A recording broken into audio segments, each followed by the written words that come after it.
Okay, now let's perform a test that nobody's seen before. Certainly not on YouTube, and Fuji never proclaimed that this camera could do this. So, is it possible to do strobist flash photography with a Fuji in machine gun mode?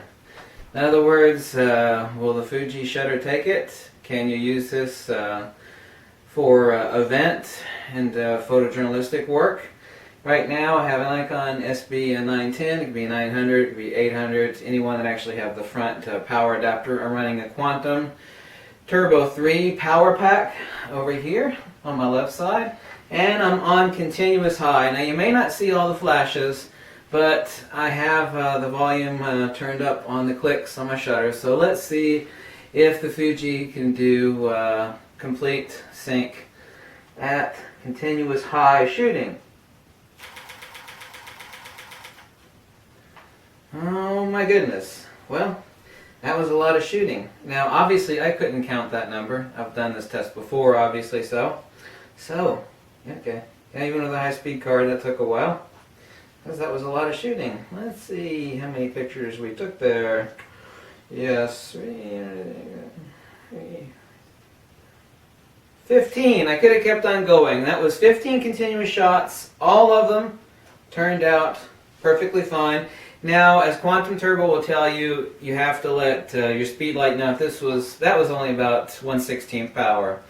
But I mean, if you were doing some high power flashes across the street or something like that, you could damage your flash because your Quantum Turbo pack will turn your speed light into a machine gun, and like a machine gun, it'll overheat. But the Fuji does it. There's no other video like this. Nobody's asked this question. They should have asked this question. With mechanical shutter on, Fuji X-T1, continuous high. Is it possible? Does it work every time? In machine gun mode? Well, machine gun mode is referred to as continuous high. Well, obviously so the camera does, but with speed light use, will it work? Well, you certainly couldn't do that with the flash unit only, because the recycle rate, no matter how fast, I mean, this is the top of the line speed light in the world. I mean, it doesn't get any better than this. This is it, but you're still going to have a recycle time. But with the Quantum Turbo pack plugged in, I'm able to turn this, I'm able to circumvent the 4 AA batteries in here, which are still needed for the computer operations of the speed light, but not, the Quantum Turbo circumvents the power output for the strobe. So you still need the 4 AA's for the computer of the speed light, but the Turbo pack circumvents that and it just powers the strobe only. So let's try that again. Is it going to work? Well, I've done this test many times, and of course it will work. I don't know if you'll see all the strobes. Oh my God.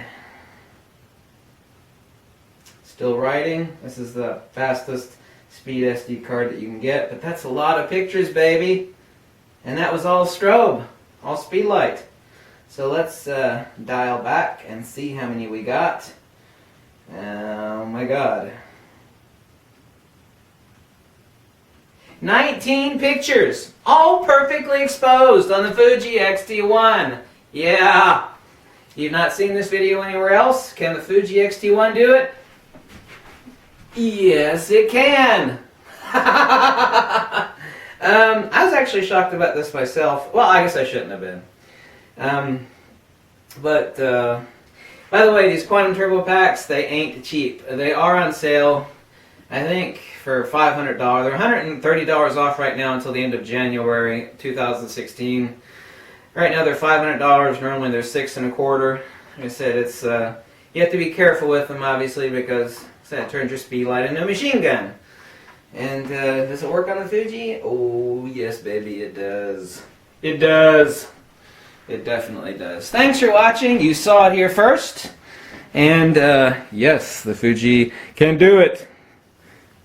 If you like this video, you can drop me a buck or two. Go tell me jump off a cliff, whatever you want. But make sure I'm happy. Another video from the Angry Photographer. And it's 4 a.m.